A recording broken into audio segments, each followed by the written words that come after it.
cactus and succulent growers, it's Lynn, and in today's video I'm going to be watering the majority of my cacti and succulents here in my grow room for the very first time after the winter rest. Now normally in my grow room I would normally start watering these cacti and succulents probably from about mid-February, but because we've had a very sort of bad start to the spring, it's been bitterly cold up until recently with many minus temperatures, that although it's heated in my grow room and office, it does still drop cold of a night time with the night frosts. Probably it can drop as low as 10 Celsius here in the grow room. So I've held back on watering the majority of these until now. We're coming up to the third week of March, so they're very much in need of a water. Those of you who know my channel know that I have a polytunnel there, as you can see, where I house about 90%, the majority of my cacti and succulents, and I'm overwintering them all in there. The only ones I've been watering in the polytunnel are my epiphytes, such as my Christmas and Thanksgiving cacti, my Easter cacti and my Ripsalis cacti. All the others, including the majority of my succulents, even the aloes, I've had to hold back on. I've not started to water any of them yet because it has been very cold with minus temperatures up until the past 3 to 4 days. Happy to say the weather is warming up here in Ireland and UK. It's 14 Celsius today, so it's nice and mild. Very grey, but that's typical for this time of year. And the nights aren't dropping any lower than 6 Celsius. So pretty safe to go ahead and water these in my office and grow room now. Now, the only ones I have been watering in here is, I'll just show you in the window here. This is my Ulbomania pectinifera. If I can get to reach it, that's the trouble when you have a lot of plants. There. And that is one that's more tropical. So I do still lightly water that around every 6 weeks in the winter time. And obviously my epiphytic cacti, such as this zigzag, and the fern cactus, epiphyllum fern cactus, and my indoor Ripsalis that I overwinter in here. I've been lightly watering these because they're epiphytes, and they do need still a bit of watering during the winter. But other than my orchids and some of my Hylocereus, and of course my house plants, they've been watered as normal. All the rest have not had a scrap of water. So they're desperate for a good drink, and you know when it's time to water them. And I have actually made a complete video on how to know when to start watering your cacti and succulents after the winter rest, because it does depend on many things.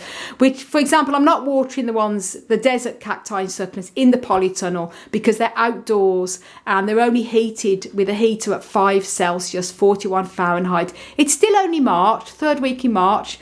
We're not out in the woods for frost yet. I mean, we've had some very, very cold weather up until about 3 or 4 days ago, as I mentioned, and it could drop again really until sort of like the end of April. So I'll be holding back on watering the cacti and succulents in the polytunnel probably till April time, and I'll make a video when I do. So stay tuned for the first watering in there in the next few weeks.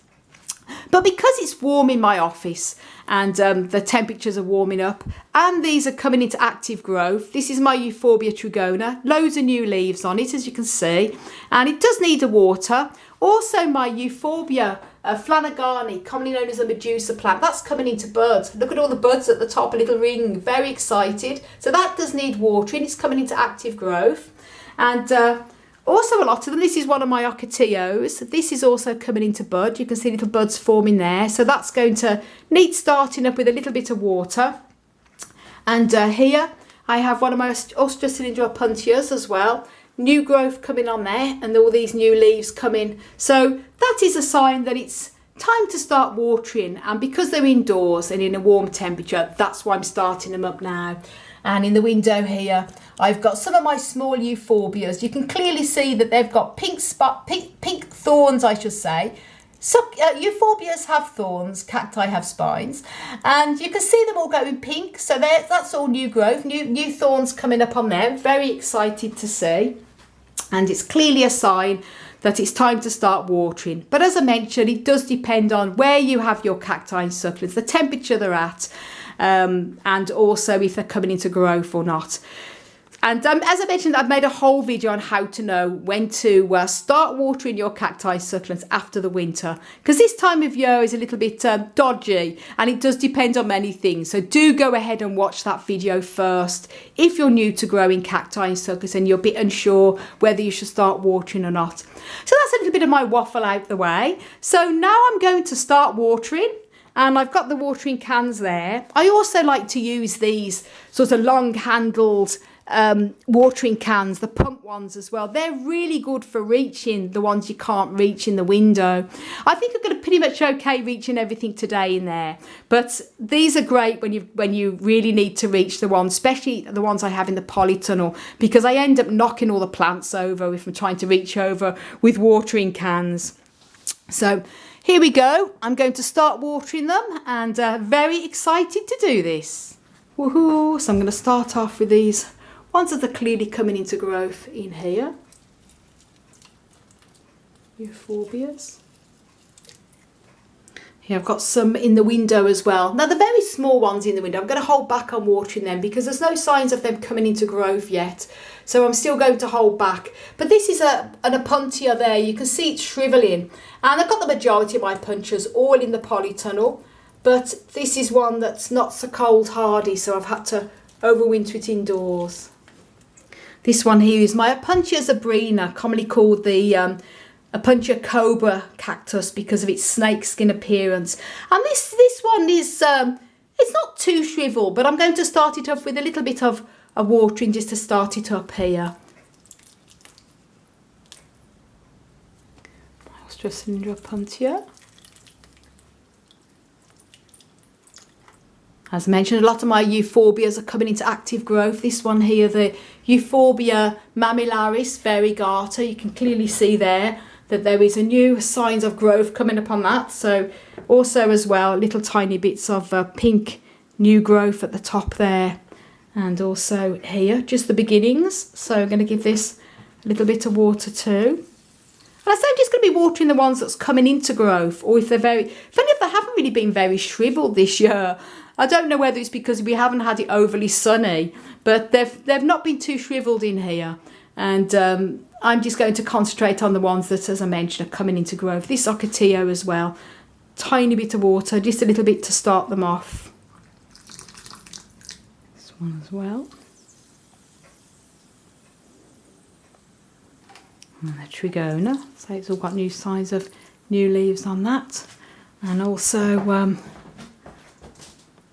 this one.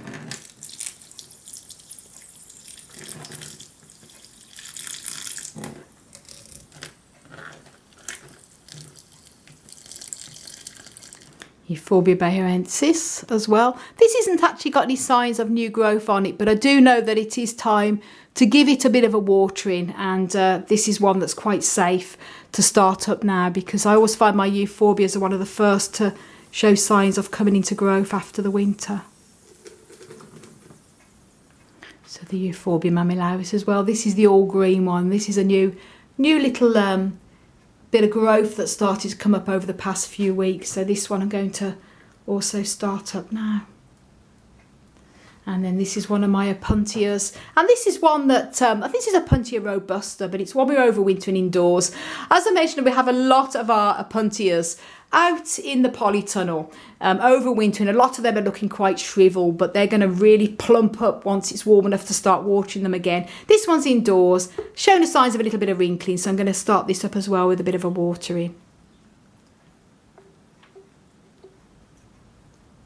Now this is my Alaudia, and although it looks like it's desperate for a good drink, I do keep this dry because this one is more of a fall autumn grower, and it does come into growth again in the spring, but a bit later on. These are all the dead leaves, that's normal during the winter. So this is one I'm going to be keeping dry because it prefers to be dry and it's a bit later in the spring.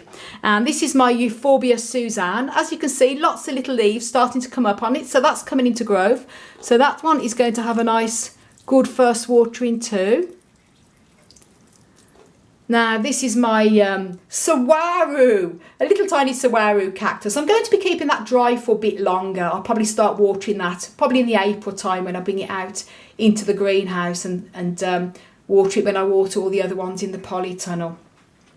So that's pretty much it. These ones here are, this is Seleniceus grandiflorus, and I'm going to give this a bit of water as well because this one can be started up too.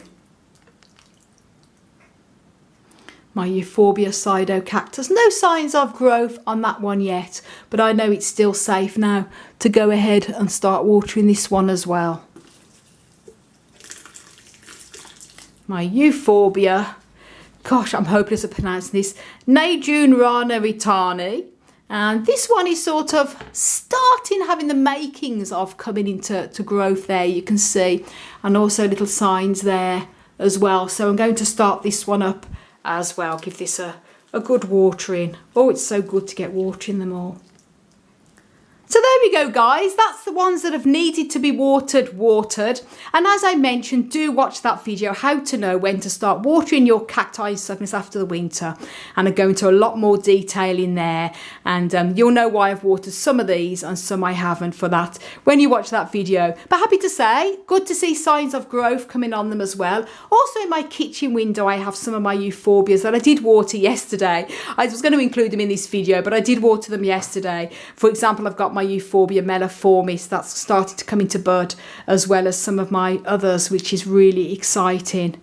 So thanks so much for watching, everyone. Have you started to water your cacti and succulents yet? Let me know in the comments down below. And if you haven't done already, please do subscribe to my channel. Don't forget to click the notification bell. You can also follow me on Instagram, Twitter and Facebook at Desert Plants of Avalon. And for more growing tips, do check out my website, desertplantsofavalon.com. I want to wish you all a fantastic cactus and succulent powered day!